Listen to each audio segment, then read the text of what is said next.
오늘 우리가 공부할 내용은 그래도 구약 전체에서 모세오경이 지난 주일로 딱 끝났어요. 그래서 오늘은 모세오경 이후부터 시작합니다. 모세오경 다음에 나오는 게 정기예언서, 그죠? 잠깐 여러분 성경을 다시 한번 보십시오. 앞에 구약 성경 차례를 한번 보세요. 다시 한번 검토하겠습니다. 구약 성경 목록을 보세요. 목록. 그 앞에 목록. 예. 차례대로 나오고요. 창세기 있고요. 출애굽기, 레위기, 민수기, 신명기. 여기까지가 모세오경입니다. 지난주 수요일에 우리가 신명기를 공부했어요. 전체를 요약을 했는데 중요한 시간이었습니다. 빠지신 분도 계시죠? 예, 이제 모세오경이 다 끝납니다. 이 모세오경이 이스라엘 역사를 보면 어디서부터 어디까지인지 머리에 좀 그려져 있죠? 앞에 있는 그 원역사는 좀 빼놓고 그 창세기 1장부터 11장까지는 이거는 역사는 아니고요. 아주 그 원역사라고 그래서 굉장히 그는 좀 신화적인 그런 게 많이 있습니다. 근데 이스라엘이 족장부터 시작하거든요. 그러니까 아브라함부터 시작하는 겁니다.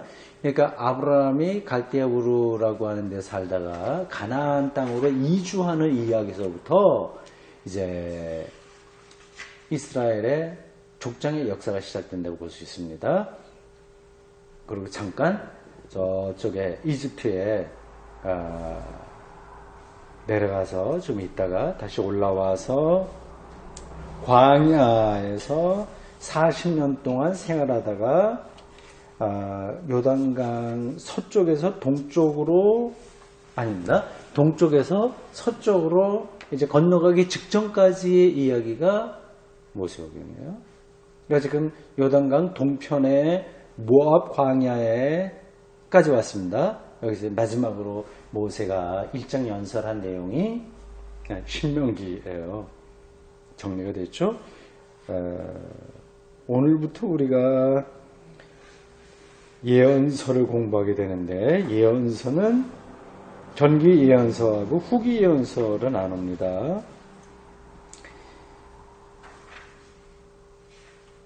전기 예언서는 주로 이제 이스라엘의 역사예요. 실제로 보면 여러분 그 목록을 보십시오. 여호수아서부터 시작해요.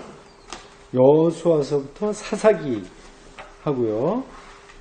그 룻기는 여기 들어갈 게 아닙니다. 이건 빼야 돼요. 이 룻기는 어디로 들어가야 될까요?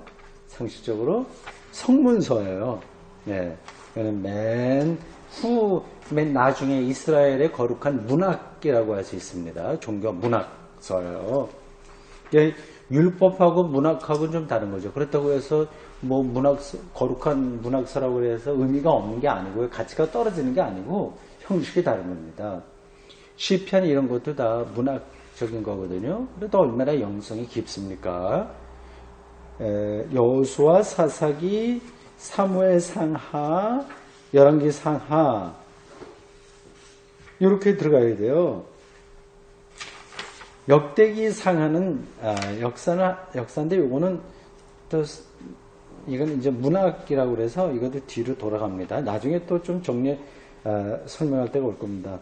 그러니까 정기 예언서는 6권이죠. 여호수아, 사사기, 사무엘 상하, 열왕기 상하 이 6권이에요. 그러니까 여호수아와 같이 이제 그 요단강 동편에서 이제 서편으로 들어가는 그런 장면서부터 시작해서 이스라엘의 왕이 세워지는 이야기, 그리고 이스라엘이 분열되는 이야기, 나라가 북하고 남하고 갈라지죠. 그건 나중에 이제 굉장히 드라마틱한 서사들입니다. 그리고 마지막으로 바벨론 포로로 잡혀갈 때까지의 이야기가 전기 예언서예요. 이게 이스라엘의 역사입니다. 근데 역사서인데 왜 예언사라고 부를까요?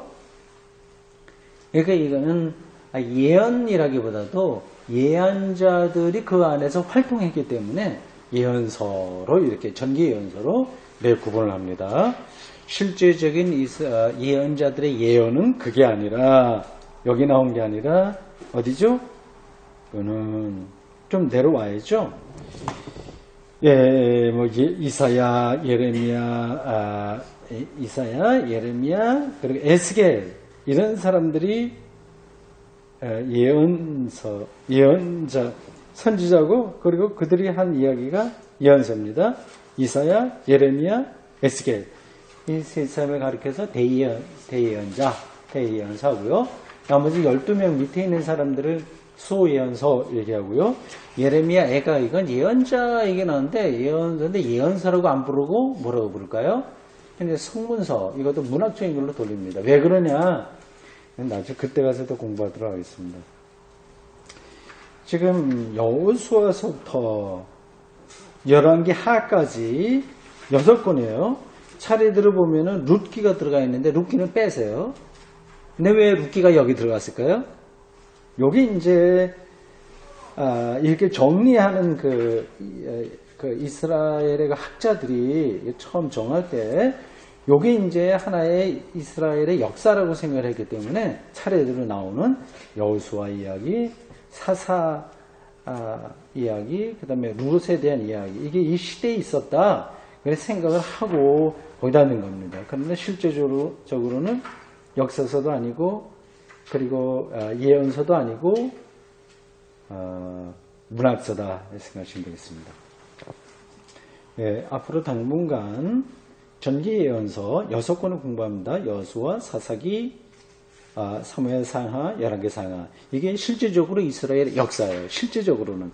그러나 형식적으로는 이게 예언자들의 말씀을 이들이 따르느냐 따르지 않느냐 그런 관점으로 보기 때문에 학자들이 이거를 예언서로 구분합니다.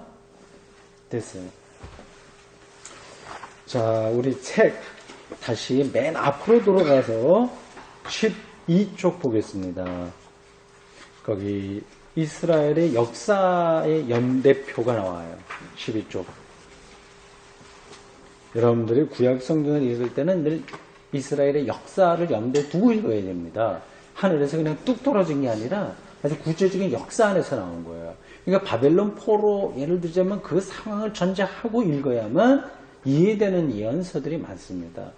그렇지 않고 그냥 좋은 게 좋다는 식으로 무조건 은혜가 된다는 식으로 읽게 되면 이제 이혈령 비혈령 더 나가서는 사입이 이단들에게 있듯이 왜곡되는 경우도 많이 있습니다. 이제 그런 점에서 우리가 이런 이스라엘의 연대표 머릿속에 정리하면 좋습니다.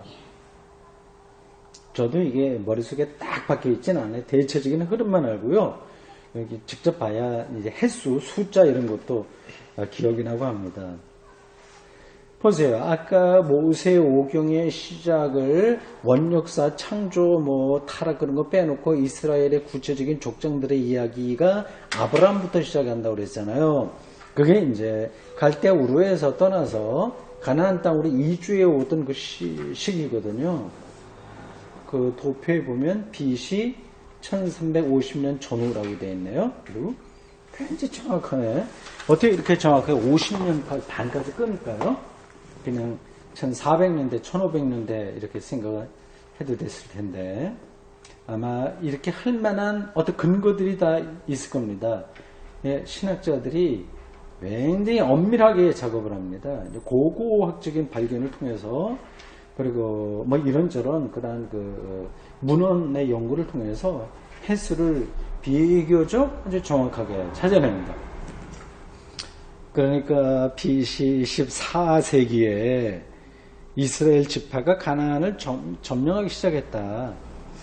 근데 이게 뭘까요? 출애굽한 다음에 가나안 땅을 점령하던 그 사건을 가리킬까요? 아니면 아브라함 족장들이 그 가나안 땅에 들어가서 이주해서 살아가는 것을 이야기할까요? 2번 들어가거든요. 가나안 땅에. 한 번은 족장들, 아브라함과 그 후손들, 두 번째는 출애굽 공동체가 들어가게 되는데요. 이게 어떤 장면일까요? 네, 이스라엘 지파들 이렇게 얘기한 거 보면은 출애굽한 다음에 들어가는 걸 보이는데 그 밑에 두 칸 더 내려가서 BC 1200년경에 보면 지파들의 세겜회의가 있단 말이에요. 여호수아 활동할 때인데 가나안 정복이 여호수아를 통해서 된 거거든요. 그러니까 이게 출애굽 사건이고 맨 앞에 있는 1350년 이후에 이것은 아브라함과 그 족장들의 이야기라고 볼 수 있습니다. 지파라고 이렇게 써서 조금 혼동스럽긴 한데 이스라엘의 족장들 했으면 더 좋았을 텐데요.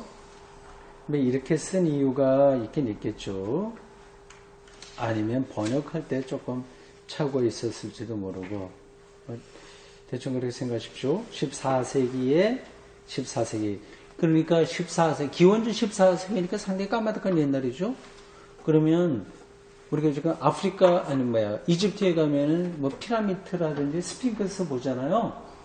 그 피라미드를 세운 그런 많은 그 이집트의 파라오들 그들이 살아있을 때 이야기입니다. 그보다 또 조금 더 역사가 오래되죠. 파라오들은. 그런데 이 시기에도 많이 활동하고 유명한 파라오들이 아마 여기 이때도 있었을 겁니다. 그래서 고대적 이야기예요. 지금 우리는 여기서 세 번째 있는 그 단락 이야기, BC 1200년경에 있었던 지파들의 세겜 회의, 여호수아를 중심으로 한 건데요. 요 장면이 출애굽 여호수아서입니다. 요걸 이제 우리가 공부하게 됩니다. 그 밑으로 쭉 내려가면 다시 한번 눈으로 훑어보세요. 우리가 처음에 한번 봤습니다만은 이러한 연대표는 여러분들이 시간이 있을 때마다 머릿속에 좀 넣어두세요. 자주 보세요. 쭉 내려와서 여호수아서 다음에 우리가 사사기를 보지 않습니까? 그 사사들의 활동 시기가 BC 11세기에서 11세기예요. 네. 여기 오른쪽에 가면 같은데 제2와 2 배후라고 되어 있죠? 제2문서하고 2문서의 배후예요. 그게 이제 배경으로 된 겁니다. 그러니까 제2문서와 2문서는 시기적으로 굉장히 빨라요. 옛날에 형성된 거예요. 근데 가장 늦게 된 게 어떤 거라고 여러분들 아시죠? 근데 바벨론 포로 이후에 되어진 그 문서 전승층이 이게 제사적 문서. 그게 모세 오경까지 들어갔으니까 이게 서로 역사가 왔다 갔다 하면서 자료들이 섞이면서 이스라엘에게 한 큰 고목나무처럼 구약 성경이 형성된 거예요. 그러니까 거기에는 전체 역사가 한 뭉뚱거리로 있는 거지. 모세오경이라고 해서 BC 뭐 13세기, 14세기 그때 이야기만 있는 건 아닙니다. 최근의 역사와 고대 역사가 다시 섞이면서 구약 성서 전체를 형성했습니다. 사사기 끝난 다음에 사무엘상, 사무엘하가 들어가게 되겠죠. 그게 이제 BC 1005년부터 4년경. 뭐 이렇게 정확하게 숫자를 적어놨나? 1005년, 1004년 사울왕. 이걸 이렇게 정확하게 짚을 수 있는가 보죠. 네. 이게 이제 사무엘상 밑으로 내려가면 사무엘하 쭉 내려오는 거예요. 그리고 그쪽에 맨 밑에 922년경 이때 왕국이 분열됐습니다. 북이스라엘과 남유다예요. 여기서 어느 쪽이 그러니까 정통인지 아시겠죠? 북이스라엘이 아니라 남유다입니다. 남유다에 예루살렘이 있었고요. 근데 굉장히 작은 나라에서요. 이스라엘이 훨씬 큽니다. 10지파가 다 12지파 중에서 10지파가 다 북이스라엘에 속했습니다. 남유다는 아주 작은 지파, 유다지파예요. 그 말 그대로. 유다지파 하나하고 베냐민 지파의 일부 그 정도 들어왔어요. 초라한 나라였습니다. 근데 정통성은 유다에 있었어요. 왜 그랬을까요? 다윗의 아들이 이 유다에 속해 있기 때문에. 북이스라엘은 반역을 한 거죠. 여로보암이라고 장군이었었는데 이 솔로몬에게 이제 반역을 하다가 솔로몬 시대에는 성공하지 못했고 아들 르호보암 시대에 이르러서 반역이 성공해서 이건 뭐 개인이 혼자 반역한 건 아니에요. 이미 북쪽은 다 민심이 다 떠났습니다. 12지파 중에서 10지파가 다 솔로몬 때 굉장히 정치를 잘못했어요. 그래서 솔로몬이 굉장히 사치스럽기도 하고 이방 여자들 많이 데려왔고 뭐 하여튼 문제가 많았습니다. 그래서 이제 처음은 뭐 아버지 덕분에 다윗 덕분에 조금 빚을 받는데 점점 이제 말년이 아주 나쁘게 끝났어요. 그러니까 솔로몬은 여러분들 존경하면 안 됩니다. 솔로몬 때문에 이스라엘의 역사가 완전히 풍지박산된 거거든요. 나라가 갈라지고 뭐 그랬습니다. 열 지파가 완전히 떠난 거예요. 그래서 가끔 뭐 우리 자식들 솔로몬처럼 뭐 어떻게 해달라고 하는 기도는 이건 이제 축복 기도가 아니라 이건 저주 기도하고 비슷하니까 여러분들이 조심해서 하셔야 됩니다. 네. 나머지 역사는 또 나중에 시간 있을 때 또 보도록 하겠습니다. 네. 그럼 우리가 오늘 볼 부분 보시죠. 예. 113쪽 전기 예언서 6권입니다. 그 중에 오늘 우리는 여호수아를 볼 텐데 먼저 전기 예언서의 특징을 보겠습니다.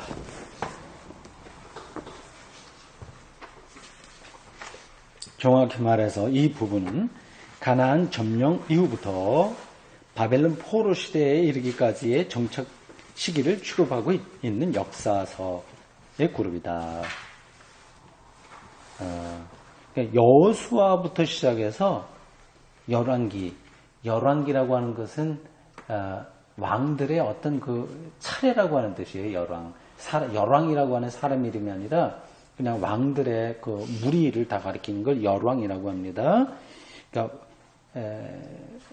뭐 영어나 독일어로는 뭐 킹, 그 제목이 킹 뭐 이렇게 되어 있을 거예요. 정확하게 모르겠네요. 하여튼 왕들의 무리입니다. 그러니까 이 전기예언서는 역사서에 속합니다. 전기예언서라고 하는 이 명칭은 책의 내용을 포괄적으로 설명해 주는 것은 아니다. 예언 자체는 아닌 거예요. 그러니까 오히려 이 명칭은 이스라엘이 그 땅에서 거할 수 있게 된 것은 예언자들의 말에 복종하느냐 복종하지 않느냐에 따라서 결정된다는 것을 가리킨다. 요즘은 다 선지자라고 그러죠. 예언자, 선지자 똑같은 얘기입니다. 어쨌든 지금 신약 성경에도 다 선지자로 번역되어 있고요. 성경 구약에도 다 선지자로 번역되어 있을 거예요. 네, 선지자들입니다. 근데 뭐 선지자들이 원래부터 있었던 건 아니고요. 이스라엘의 천천히 역사 과정 속에서 제사장 그룹이 나왔듯이 이 선지자 그룹이 나왔습니다. 이 제사장은 이스라엘의 종교 집단이 이제 제사장하고 그리고 예언자였었는데 선지자였었는데 제사장은 가문이 중요한 거예요. 레위 지파에 속해 있었고요. 그러나 이 선지자는 누구든지 될 수 있었습니다. 좀 약간 야성이 강한 거죠. 비판적이고 왕과 귀족과 심지어는 성전까지 비판했어요. 예언자, 선지자들, 성전이 제사장의 본토 아닙니까? 그러니까 제사장하고 선지자들하고 좀 충돌했어요. 대립했습니다. 그러니까 선지자 전통이 따로 있습니다. 거슬러 올라가면은 뭐 모세라고 할 수 있는데 그건 이제 거슬러 올라간 거고 엘리사 이런 사람들이 거의 초기에 선지자라고 할 수 있고요. 그때 선지자 학교가 이렇게 운영되었다. 보통 그렇게 연구가 되고 있습니다. 지금으로 말하자면 신학교 같은 거죠. 마틴 로트에 의하면 마틴 노트 이건 유명한 구약 성서학자입니다. 뭐 알아두시면 참고가 될 거예요. 마틴 노트에 의하면 여호수아에서 열왕기에 이르기까지 여호수아는 사람 이름이고 열왕기는 왕들의 무리를 가리킵니다. 이르는 이 책들은 하나의 완전한 역사서, 소위 말하는 신명기 역사서로 이해될 수 있다고 하는 거예요. 왜 또 이 신명기라고 하는 말에 들어왔을까요? 신명기 역사관이 구약 성서를 전체 꿰뚫는 하나의 역사 철학입니다. 우리가 지난주 수요일에 공부한 그 신명기거든요.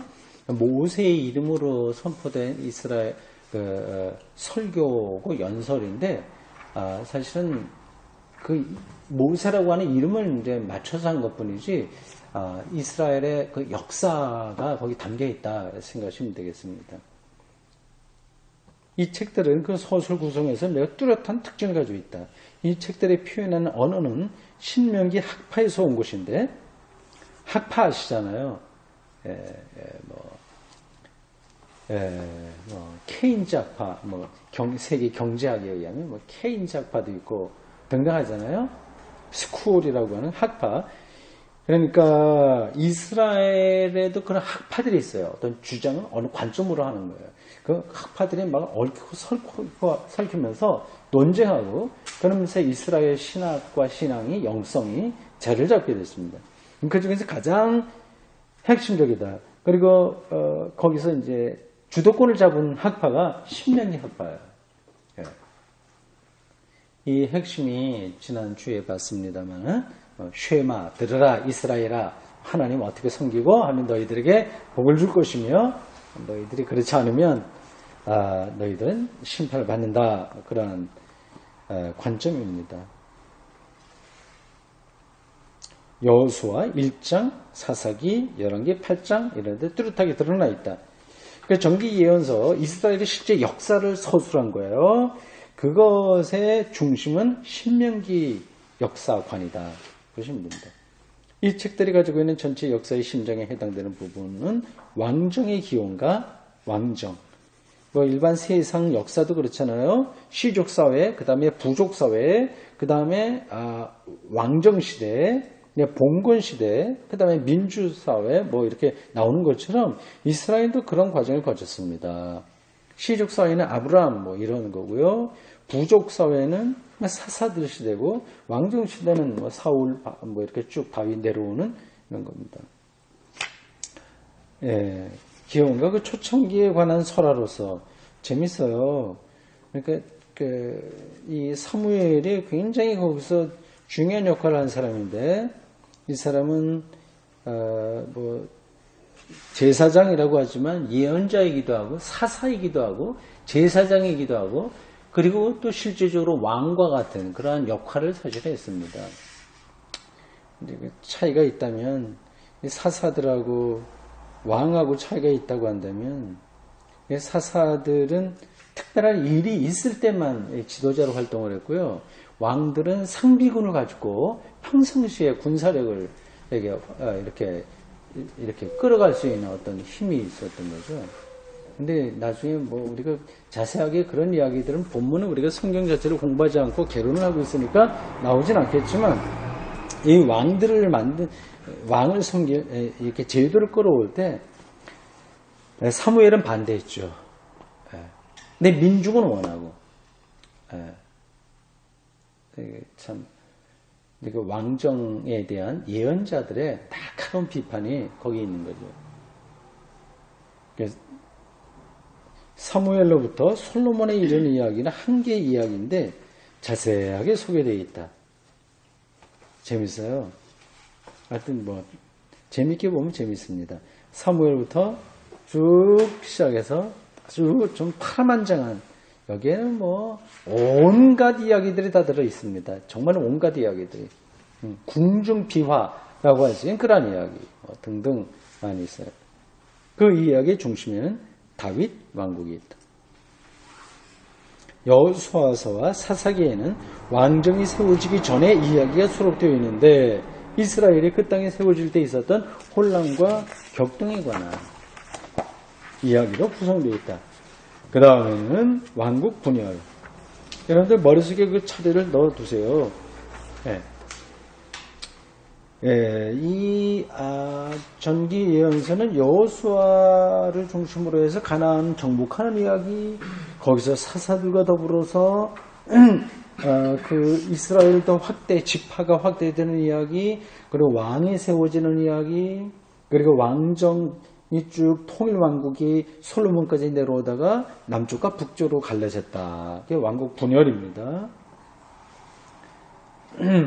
그리고 한 왕국의 붕괴.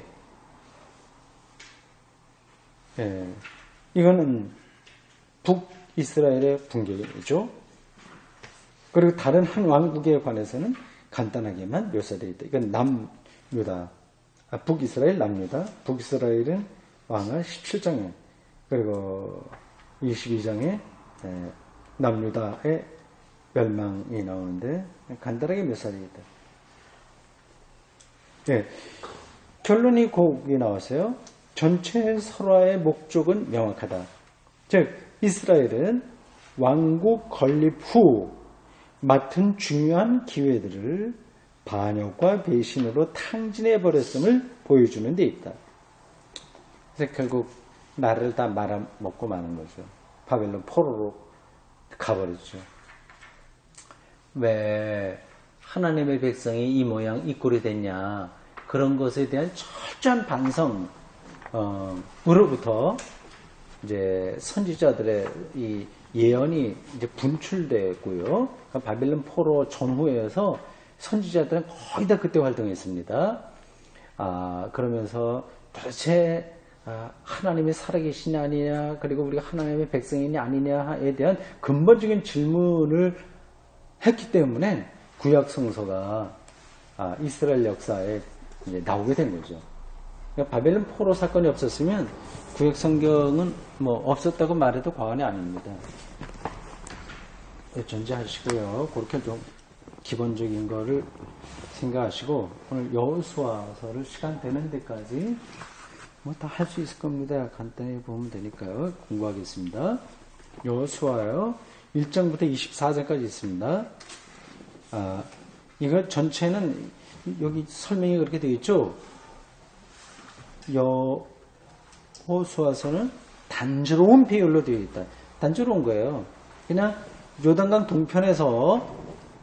동편에서 서편으로 건너가는 이야기. 가서 그 안에서 지파 땅 분배하고 뭐 싸우고 뭐 이렇게 하는 이야기까지. 그래서 여호수아가 죽는 이야기까지가 여기 담겨 있어요. 1장에서 12장은 요단 서편 지역을 정복한 기사로 구성되어 있다. 이거 왜 잠깐 동편 서편 얘기하냐면 이게 동편에서 서편으로 넘어가는 거기 때문에 그렇고요. 그리고 동편에서도 이미 한번 정복 전쟁이 있었어요. 그래서 서쪽으로 다 건너간 건 아니에요. 처음에 머릿속에 그려지시죠? 요단강이 북에서 남쪽으로 흐릅니다. 갈릴리 호수 북쪽이 있잖아요. 거기서 남쪽으로 쭉 내려가서 사해까지 가거든요. 근데 거기에 가는 데는 뭐 별로 크지도 않은 조그만 강이 있어요. 쭉 동편과 서편으로 나눠집니다. 근데 동편에까지 이제 모압 광야에 모여 있을 때 모세의 연설을 들었다고 하지 않습니까? 근데 여기가 참 좋은 거예요. 그런 데가 살만해요. 그래서 몇몇 지파는 우리 여기 있겠다 생각했습니다. 지난번에 얘기를 했는데 여러분들 기억하시는 건 모르겠어요. 그렇게 되니까 지파 서로 좀 문제가 생겼어요. 그러면 서쪽으로 갈 때 그러면 또 좀 숫자도 모자르고 이거 어떻게 하냐, 그렇게 좀 논란이 많이 있었는데 결국 동편에 남아있던 지파들이 이렇게 약속을 한 겁니다. 서편 공격할 때 우리 같이 간다. 그러나 전쟁 끝나면 자기 돌아온다. 동편과 서편 이렇게 잠깐만 나오는 겁니다. 동편에 있다가 나중에는 동편에 있던 지파들도 다 서쪽으로 갑니다. 보따리 쌓아고 나중에는. 처음에는 안 갔고요. 13장에서 21장은 각 지파들에게 땅을 분배해주는 기사로 구성되어 있다. 이 두 부분 모두 동편의 지파들이 여기 나온 거예요. 고향으로 되돌아오는 기사와 그의 사업을 전적으로 끌어가는 여호수아의 연설, 그리고 세겜에서 이루어진 지파대회를 결론 맺는다. 몇 가지 중요한 단어들. 세겜이라고 하는 지역이 이게 성지거든요. 여러분들이 나중에 관심이 있으면 인터넷으로 세겜 치면 많이 나올 겁니다. 성서, 사전 이런 데 봐도 나올 거고요. 성경에 자주 나오는 이 장소입니다. 제가 이걸 자세하게 연구해 갖고 오진 않았어요. 네, 여기서 지파대회를 열었거든요. 요걸로 이제 마치는 겁니다. 여호수아. 그러니까 간단한 거예요. 동편에서, 요단강 동편에서 서편 들어가서 거기 있는 원주민들하고 싸워서 땅을 빼앗는다. 그러니까 이거 어떻게 보면 침략 전쟁입니다. 그러니까 좀 어떻게 보면 이걸 굉장히 자랑스럽게 읽으면 또 좀 부끄러운 겁니다. 거기서 자기들 땅 갖고 살고 있었던 원주민들을 마치 청교도들이, 유럽 사람들이 미국 들어가서 아메리카 가서 거기 인디안들 뭐 다 쫓아낸 거랑 마찬가지 아닙니까? 이제 뭐 돈 주고 사실은 샀어요. 인디안 그 아메리카 땅을 그 원주민 그 인디안들에게 돈 얼마 줄 테니까 팔아라. 계속 그렇게 했습니다. 근데 원주민들이 때에 따라서 팔게 되지만 어떤 사람 안 팔았어요. 안 팔게 되면 이제 전쟁이 나는 거고 이제 쫓겨나서 원주민 인디안들만 모여 사는 그쪽으로 다 몰아내고 하여튼 그렇게 강탈한 거랑 마찬가지인데 예, 그게 호주로 간 유럽 사람들도 있어요. 근데 호주에 간 사람들은 백인들이 우리들이 이 침략은 이건 잘못됐다. 지금 정권인가? 그렇게 지난 정권인가? 호주 정권은 그렇게 공식적으로 저기 호주에 있는 원주민들한테 미안하다 이렇게 사과를 했는데 미국은 아직까지 공식적으로 사과는 하지 않았을 겁니다. 사실 따지고 보면 이건 침략 전쟁이기 때문에 이렇게 자랑스럽게 읽을 만한 건 아닙니다. 그러나 그 당시 고대 사회는 사실 오늘날과 같은 국경 개념은 없었어요. 그러니까 서로 이렇게 왔다 갔다 하면서 이렇게 싸우는 거고요. 이제 그게 그 당시에는 생존 방식이었습니다.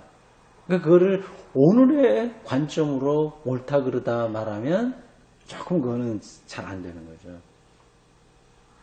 여호수아에 보면 그 요단강 건너가서 성을 치잖아요. 제일 처음 만나는 성이 여리고 성이에요. 두 번째 아이성입니다. 그 전쟁에 대한 자세한 이야기는 그 두 개만 나와요. 사실은 나머지는 간단하게 나오고 여리고 성하고 아이성을 대표적으로 이제 오늘 여호수아서가 기록하고 있거든요. 거기에 보면 이제 하여튼 뭐 다 줄이고 남자 여자 가축 모든 것 다 죽여라 이렇게 이야기하고 있어요. 그러니까 그런 거 보면 정말 끔찍한 이야기지. 아무리 적군이지만 다 죽인다고 하는 게 말이 되냐. 여리고 성을 치다가 이렇게 어떤 뭐 이렇게 보물인가 하여튼 그 금붙이 뭐 이런 것들 갖다 아간이라고 하는 사람이 좀 숨겼다가 그게 발각이 나가고 이제 연좌제 그런 게 이제 요즘 말로 하자면 연좌제 같은 게 이제 적용돼서 그 식구들이 모두가 다 돌에 맞아 죽었거든요. 그러니까 지금 우리의 관점으로 이해하지 못할 일들이 많습니다. 근데 그거는 그런 걸 갖고서 기독교를 비판하는 사람들은 성경 이거 완전히 모렴치하고 전쟁만 하고 자기들만 알고 이기적이고 그렇다고 말을 할 수도 있는데 그건 아니죠. 근데 그 시대의 상황이 그런 방식이 아니면 그때는 생존할 수 없었습니다. 그렇게 여러분들이 전쟁하고 읽으시길 바라고요. 그렇다고 해서 그런 전쟁은 우리가 합리화하는 건 아니고 이스라엘 사람들이 하여튼 그 당시 방식으로 산 거예요. 그 당시 사람들의 사는 방식으로. 그러면서 하나님이 자기들을 어떻게 인도하셨는가를 가능한 대로 최선으로 찾아보려고 했었다고 하는 거. 그게 중요한 거죠. 그런데 이것도 좀 봐야죠. 그들이 하나님이 이렇게 말씀하셨거나 이렇게 하셨다고 쓰게 했는데 그것이 옳은 것도 있고 틀린 것도 있는 거예요. 근데 그거를 이제 우리가 분간을 해야 되는데 그게 쉽지 않은 겁니다. 그들은 이게 바로 하나님의 뜻이다고 막 우겨갖고 그렇게 뭐 계시를 받은 것처럼 이렇게 뭐 하나님이 말씀하시다 하고 있지 않습니까? 근데 그게 맞는 이야기도 있고 틀린 이야기도 있는 거예요. 지금 여리고성 아이성 얘기했는데 여호수아가 하나님께서 그렇게 나에게 명령하셨다. 그 하나님의 말씀을 듣고 가서 남녀노소 다 죽여라. 그렇게 했다면 그거는 잘못 들은 거죠.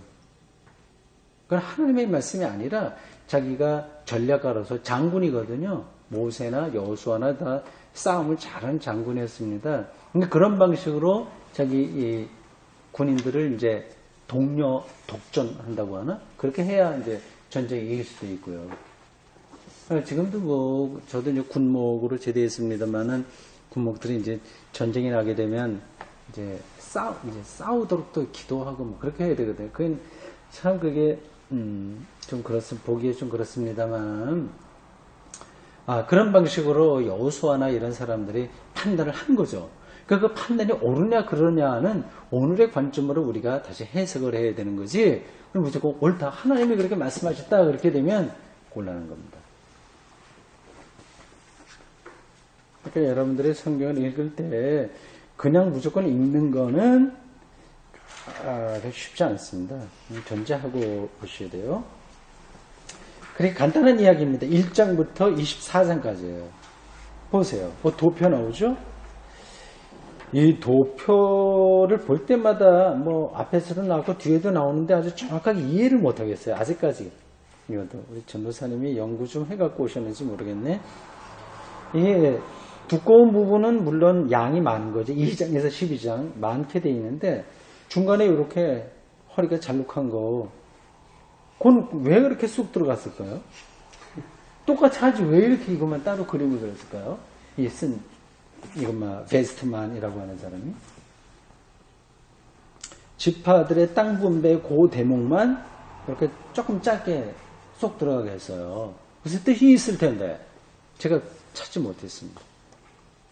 나중에 여러분들 한번 보시길 바라고 정확하게 저에게 알려주시는 분 있으면 제가 뭐 톡톡하게 보답하겠습니다. 제가 이 책을 옛날부터 뭐 이제 보던 것들인데 좋은 책이기 때문에 근데 그 볼 때마다 이 도표가 무슨 뜻인가 아직까지도 이렇게 궁금하게 생각하는 겁니다. 보세요. 1장부터 24장까지입니다. 1장 적진을 취하라는 명령 정탐꾼 보내고요. 요거는 요 정탐꾼은 앞에 나와 있는 정탐꾼하고 달라요. 여호수아하고 갈렙이 와서 이제 하나님께서 우리가 맡기셨다 그렇게 하고 나머지는 뭐 벌벌 떠온 그 정탐꾼하고는 다른 장면입니다. 요단강 건너는 거. 요단강 건널 때도 조금 홍해가 갈라지는 듯한 그러한 어떤 사건들이 있었죠. 뭐 그런 것들을 뭐 특별하게 이상하게 생각할 거 없어요. 굉장히 자연 현상일 수도 있고요. 뭐 그러니까 이 강이 이제 이 물길이 끊겨지는 것을 정확하게 아는 것 그것도 하나님의 은혜거든요. 어떤 이 지도자가 이제 그런 역할을 할 수 있다는 말이에요. 만남의 매출하기 이런 것도 어디에 떨어지면 사람들은 대수롭지 않게 지나가는데 모세는 이거를 통해서 자기네 민족이 굶지 않고 거기 살아나가게끔 하면 그게 이제 하나님의 은총이란 말이에요. 그러니까 우리들에게 있는 일상적인 것 속에 있는 하나님의 보물과 같은 그 선물들 그런 걸 뚫어볼 수 있는 게 영성인 거죠. 뭐 그렇다고 해서 기적적인 걸 제가 다 부정해서 말씀드리는 건 아니고 그 현상들을 일단 잘 봐야 된다 그 말씀입니다. 2장에서 12장까지에서 중요한 거는 두 가지 공격이요. 하나는 여리고성 정복하는 거고 또 하나는 아이성인데 거기 여리고성은 따로 안 나왔어요. 중간에 뭐 요단 정복이라고 되어 있죠. 그게 여리고성 정복 사건입니다. 6장에 나오고요. 아이라고 하는 이름을 가진 성 여기 7, 8장에 나옵니다. 아간 이야기도 나오고요. 읽어보세요. 이게 쭉 요단강 서편을 정복해가는 과정에서 일어나는 것들입니다. 네, 대충 정복한 다음에 정복한 게 아니죠. 일부를 취했어요. 그러니까 요단 서편을 공격하고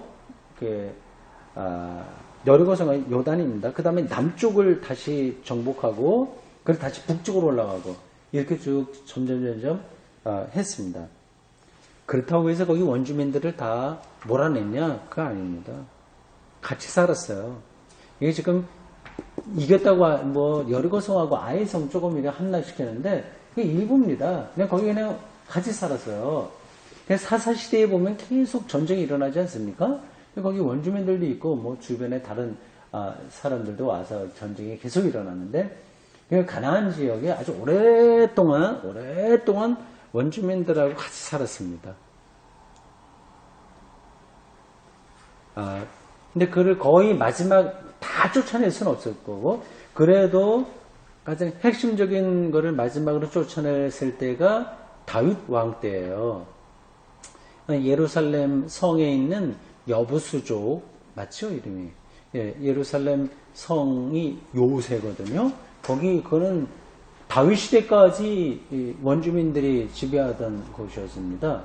근데 요새에서 쫓아낼 수도 없고, 그때 다윗이 그 사람들 마저 다 몰아내고 명실상부하게 이스라엘을 이제 통일시킨 그런 왕이었습니다. 그 전까지는 다 같이 살았어요. 여기 13장에서 21장 보면 지파들의 땅 분배 있죠? 뭐 그냥 주는 건 아니고 그냥 이쪽 지역이니까 12지파, 레위 지파는 빼고 대신 모세의 두 아들에게 이제 더 한 지파씩 해서 더 준 거예요.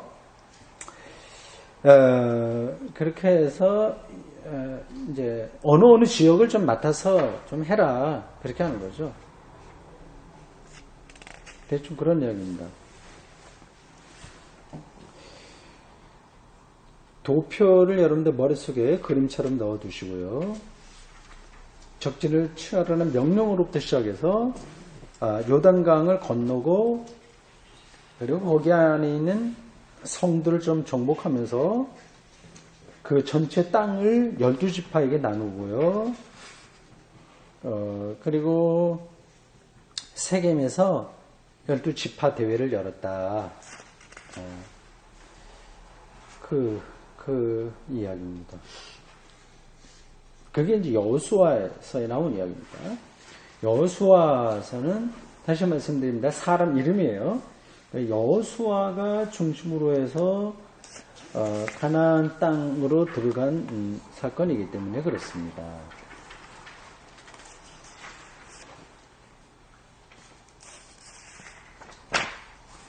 대충 됐고요. 지금 그 내용은 여러분들이 나중에 시간 있을 때 더 읽어보세요.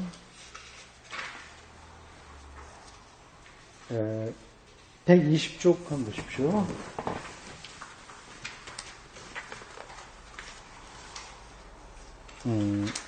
밑에서 일곱째 줄 여리고 정복, 여리고 성 정복. 이건 하도 유명한 사건이니까. 그리고 가나안을 정복할 때 아주 상징적인 사건이었으니까요. 조금 더 이 설명을 따라가 보도록 하겠습니다. 여리고 정복은 신의 기적으로 묘사되어 있고 이스라엘 사람들은 종이적 행진 번역이 돼서 그렇습니다. 종교 의식적인 행진이다 이렇게 생각하시면 돼요. 그러니까 제사장 앞에 있고 뒤 사람들 따라다니면서 여리고 성을 매일 한 바퀴씩 돌았나? 그리고 마지막 날에 7바퀴 돌았나? 숫자도 정확하게 제가 그러네요. 근데 그게 도니까 이게 마지막에 무너졌다. 이게 종교 의식을 통해서 했다. 그런 겁니다. 하여튼 그렇게 표현하고 있어요. 여러분들 잘 읽으실 게 이제 글은 이제 그렇게 쓰여 있는데 실체적 진실은 뭐냐? 그건 이제 과학적인 겁니다. 그냥 학문적으로 풀어지는 거지. 정말 그렇게 도울다고 성이 무너질까요? 생각해 보세요. 그리고 이렇게 뺑뺑 돈다고 해서 성이 막 이렇게 허물어뜨린 거를 하나님의 기적이라고 해서 믿는 게 정말 믿음일까요? 그냥 믿어도 좋아요. 큰 문제는 아닌데,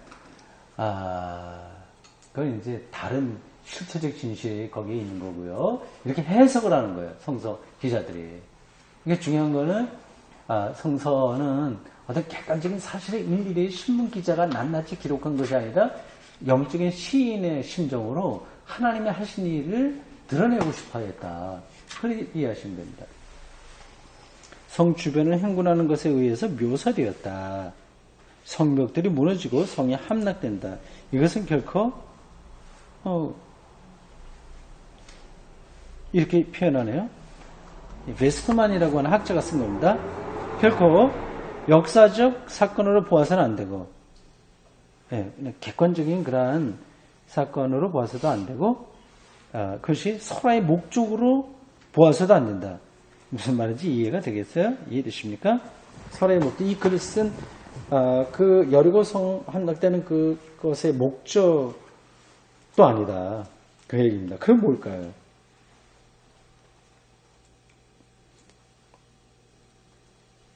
네. 그건 뭐 지금 조금 아까 제가 말씀드린 그거예요. 영적인 시인의 심정으로 하나님의 큰 일을 행하신다. 그걸 말하려고 하는 거죠. 네. 그거 더 이상을 여기서 읽지 않는 게 좋은 거예요. 그러니까 하나님, 성이 무너졌다 그 사실이 중요한 게 아니라 하나님이 놀라운 방식으로 이스라엘 백성들을 가나안으로 끌어주셨다고 하는 거, 그거를 극적으로 묘사하는 거죠. 아간의 도둑질에 관한 이야기도 나오고요. 예, 전 군대가 한 사람의 실수로 인해서 위험에 직면하게 되었다. 뭐 등등. 뭐 그런 재미있습니다. 여기 다 고대 이스라엘의 성서 기자들의 역사 해석이고요. 거기에 그것에 있는 고유한 영성을 우리가 잡아내야 돼요. 그게 핵심입니다. 근데 그렇지 않고 이제 이런 것들 그냥 그림처럼 만화식으로 그렇게만 읽게 되면 이 성경은 정말 죽은 말씀이 됩니다.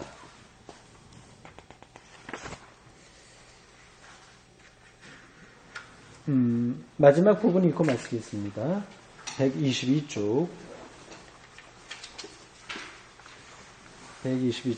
22장에서 24장인데 부분 마지막 부분이에요. 여호수아의 연설을 두 개 첨부하고 있는 이 마지막 부분은 요단 동편 지파들의 귀향에 관한 보고만 포함하고 있다. 이들 지파들은 요단 서편 정벌에 참여했던 지파들이다. 참여했다가 다시 동편으로 갔다가 다시 온다는 얘기죠. 이때 요단 제단을 세우는 일에 대한 논란이 일어났다. 이 일은 동편 지파들의 편에서는 종교적 배타주의로 가려는 움직임과 동시에 다른 이스라엘 사람들의 편에서는 신앙의 배신이라고 생각되었다. 이건 제가 또 설명할 자신이 없습니다. 그 본문을 제가 더 읽어봐야 되는데 그렇게 준비하지 못했어요. 그냥 여러분들 참고적으로 읽으시고 그러한 작은 사건들이 어떤 이스라엘 역사를 풍부하게 풀어줄 수 있는 거예요. 그러니까는 해석할 수 있는 능력이 필요하겠죠. 예, 동편 지파 사람들과 서편 지파 사람들 사이에 어떤 그 제단을 세우는 일을 통한 논란이 왜 있었나 뭐 등등 그런 얘기죠. 동편 지파는 그들의 계속적인 친교의 결속으로 설명했다. 그 긴장은 그것으로 인해서 다소 해소되었다. 결국 이제 지파들이 차이점들이 좀 이렇게 줄어들고 하나가 되었다. 그렇게 여호수아가 마치네요.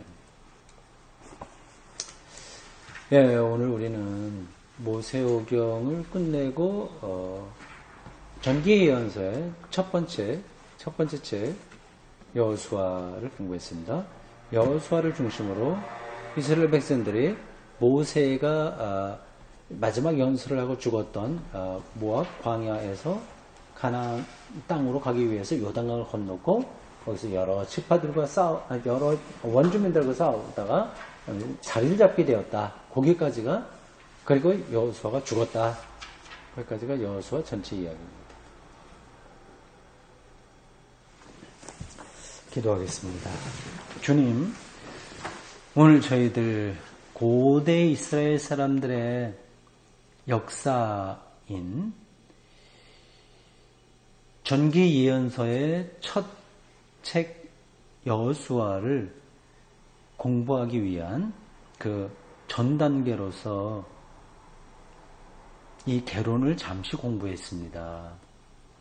우리가 하나님의 말씀을 주먹구구식으로 우리의 종교적 필요에 따라서 이용하는 게 아니라 그 말씀의 중심으로 들어가는 방식으로 그 말씀의 본질에 깊이 우리들이 일치되도록 인도해 주옵소서. 오늘도 이렇게 한 주간의 중간 이런저런 일상을 잠시 멈추고 우리 모였습니다. 이러한 시간들이 짧지만 우리의 구도적 삶에 좋은 양식, 좋은 토대가 되기를 간절히 원합니다. 우리의 모든 각각의 삶을 주님께서 지켜주실 줄로 믿고 예수 그리스도의 이름으로 기도드리옵나이다. 아멘.